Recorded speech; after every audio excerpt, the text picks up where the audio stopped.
One of the strangest conversations I have seen recently start with a joke.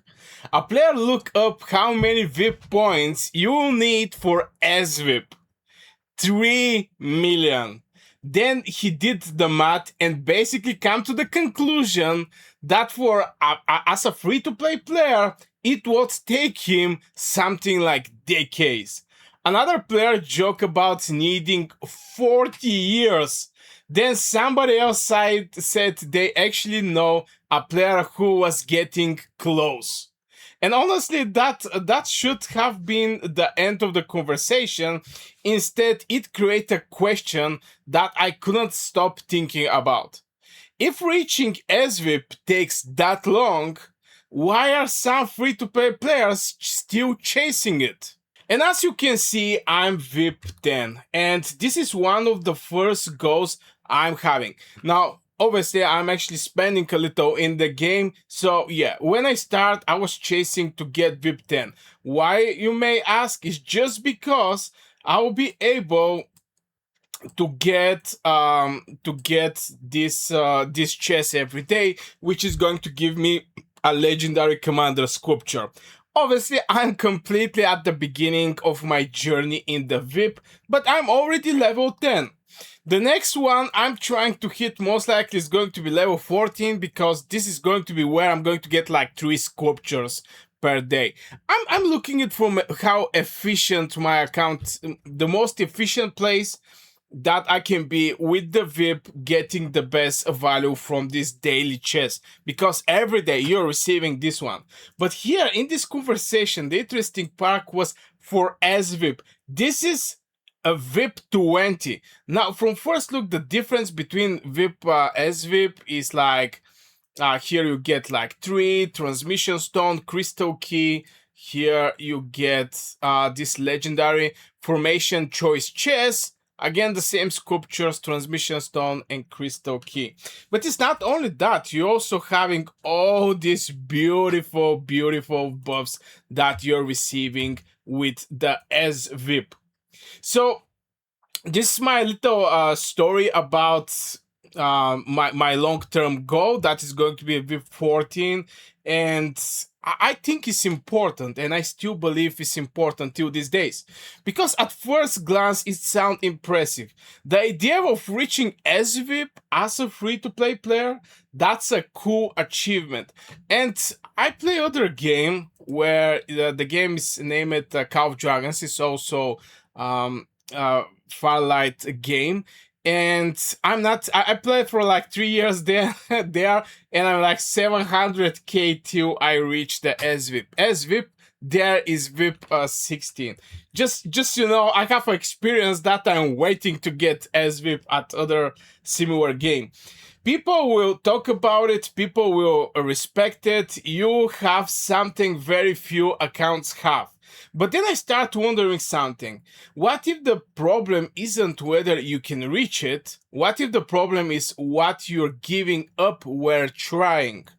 Because every gem you spend has hidden cost. Not a gem cost, an opportunity cost. And I think this is where many free-to-play players get trapped. So I'm going to share with you my opinion on why players often chase impressive goals instead of useful goals. Now, one of the things in Rise of Kingdom is you can basically go and farm gems. Right now, I'm not quite sure if I'm going to find some gem. Maybe I'm going to find it from here. Now I cannot find it even from here. But there is some mines here that there is no limit how many gems you're going to gather from these mines. So the free-to-play players have the chance to farm free gems. Yeah, this is something, for example. This is gem deposit level 1. So they have from there also, by fighting with barbarians, I actually get pretty decent amount of gems. Last time I go and do a lot of farms. Okay, this is maybe, okay, 10 battle reports. As you can see here, okay, here we don't have any kind of gem. Oh my god, where is the gems? As you can see here, you also get some gems. My point is the free-to-play players are going to get gems from many places. Not many, but from many places. So this raises a question, should you actually spend those gems on the VIP? And are you actually missing something by doing that? Because to be fair, if you go and every day just gathering what you can get from this VIP, I mean the daily VIP thing you're receiving, is just not enough. It's just not enough. If you get lucky and you go and maybe in the rare section you get some VIP points, like these 10 VIP points, maybe you're going to get lucky. If there is some gold chest or silver chest, may help you a little, but at the end of the day, collecting VIP is a very hard thing. Just by counting on the VIP points you're receiving, or maybe from the bundles.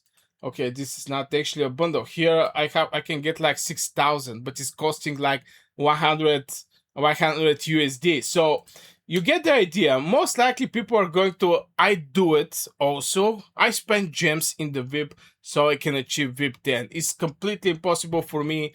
I have to buy so many bundles to get VIP 10 if not investing the gems.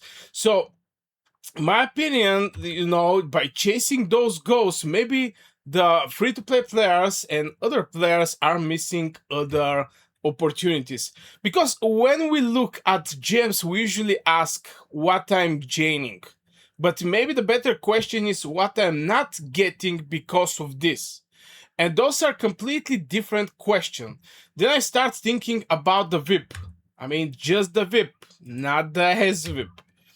Just VIP in general. And I think most players understand why VIP matter early. VIP gives value, VIP give progression, VIP give long-term growth.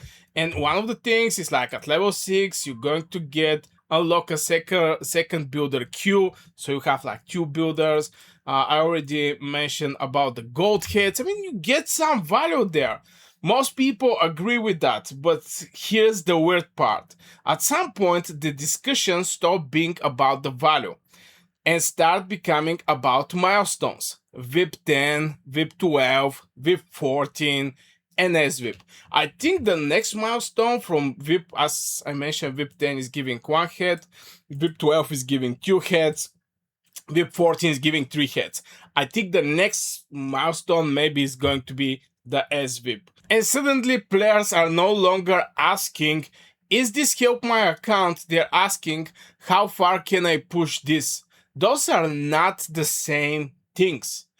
Then things get interesting because the more I thought about it, the more I realized that some accounts goals look amazing on paper, but don't actually change your gameplay very much. And that's dangerous because strategy games rewards visible goals. Big upgrades, rare unlocks, special titles, massive milestones, but they don't always reward efficient goal. Sometimes the efficient decision is boring. Sometimes the effective decision doesn't look impressive at all. And that's why players ignore it. And I'm going to give you an example. This is my real experience with this game where the less exciting decision ended up to be the better decision.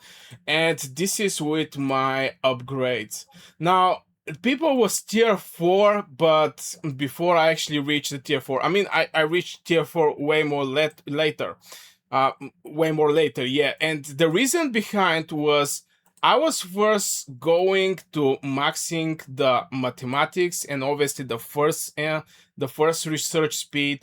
From there, trying to reach VIP 15 so I can increase my training speed and building speed. My point is, I did everything I can to get at least like 90% from the buffs I can receive at the beginning. And this thing open at one point and is going to give you some extra stuffs. Here we're not having something crazy, but here you can see troop training speed. This is absolutely amazing, definitely.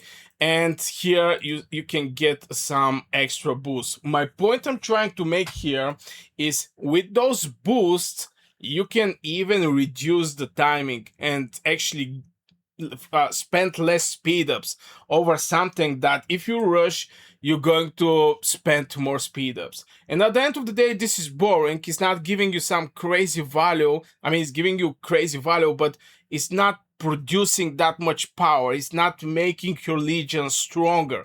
And I think this is a real-time experience when the less exciting decisions, going for gathering, going for the economy tower tree, when this is a war game, it's not like exciting decisions, but it's just better decisions. This reminds me of something I've seen all the time. A player save resources forever. A player save gems forever. A player waits forever because they're preparing for something giant future goal. And while they're waiting, they're missing smaller opportunities that could have improved the account immediately. That's when I start wondering if saving can sometimes be just another form of spending, because you're still paying a price. You're paying with the time, you're paying with the progression, you're paying with growth that never happened, and that's cost too. Then I notice a second trap. The longer a goal takes, the harder it becomes to question it. Because once you spend months chasing something, it feels painful to admit it might not be the best decision. So players keep going, not because it's still be the best choice, but because they're already invested so much into it. And honestly, I think strategy players falls into this trap all the time, not just with VIP, with commanders, with equipments, with account builds. We keep investing because stopping feels worse than continuing, even when continuing may be a mistake. And I'm going to give you an example where I invest in something and I keep investing, and I just think I should not actually invest in this hero. And yeah, I invest in Minamoto. Now, I invest couple times in this bad boy. Obviously, you have to purchase a bundle to be able to have this hero. But most likely I'm going to play just as the first KVK with Minamoto. The other hero that I regret investing is Chow Chow. Now, here, I want to point out, especially for Chow Chow, is that when we go for the daily special offer, and as you can see, I even buy it again. This is the only hero that is here, which, I want to build heroes. I really don't want to build Chow Chow, but I end up building Chow Chow. And maybe this is going to be the last time I'm actually spending on the Chow Chow, because it's not actually a hero that I'm looking for. So this is an example of something I keep investing in longer that I should have. I should stop spending on Chow Chow. I'm not going to be a cavalry main. So then I start looking at the players who progress the faster. And something surprised me. Many of them aren't obsessed with the biggest rewards. They're obsessed with the next useful reward. That's a completely different mindset. They are not asking what give the biggest number eventually. They're asking what improve my account right now and still help me later. That sounds like a small difference, but it's a massive difference. Because one mindset chase prestige, the other chase value, and value compounds. In the majority of the cases, my personal observation about players who seems to grow faster than everyone else is obviously the whales, because they just have the resources to do it. But something that I notice is they immediately jump over the VIP. They just know the value the VIP is giving. Troops attack, gathering speed, capacity, research speed. I mean, by jumping extra 5%, research speed, if they're going to push power, this 5% may reflect in weeks of speed ups. So they definitely want to go first with that before they go with the big push, for example, opening tier 5 or finishing the or buildings, because here you get something extra. multi-scripts, gathering speed. If we go further, building speed 20%, research speed jump extra 5%. So here you have like 5% building speed, 5% research speed. All these things is helping the player to grow faster, and that's why I'm actually growing faster. And people are surprised at how I get that strong in basically no time, and they don't even know that I have like speed ups. That is like, this is 100 days universal speed ups, like 7 days, 38 days, close to 40 days training speed ups. So I didn't even push right now. And I'm having like 5 million. Till rest of the people are like 3, 4 million, 5 million. And I'm like close to 5 million. And when I start, I was like behind 2 million. I was 1 million. Everybody else was 3 million. So, you know, this is one of the things, just my personal observation from other kingdom building games, and I implement everything here. Which brings me back to the original conversation. The player joking about 40 years. The player almost research SVIP. The player wondering if it's possible. And honestly, I don't think the interesting question is whether SVIP is possible for free-to-play player. I think the interesting question is, if you reach it, what did you give it to get there? Because that's the question nobody asks. Everybody talk about the destination. Very few people talk about the cost. And strategy games are full of decisions where the hidden costs matter more than the visible reward. That's the lesson that changed how I think about the gems. Not what's the best thing to buy, but what I'm choosing not to buy. Because every decision closes another door. And the strongest accounts I've been seeing usually aren't built by players who chase the biggest goal. They're built by players who consistently choose the higher value goal again and again and again. So I'm curious, have you ever chased a goal for months, maybe even years, and realizing it was nearly valuable as you thought it would be? Because I think almost every long-term player has at least one story like that. And I'm going to give you my story. My story is with Call of Dragons. Again, this is like Rise of Kingdom, but it's different combat mechanics of the same company. I saved 9 months for the Mage City skin. Here we're not having Mage, we're having Marksman.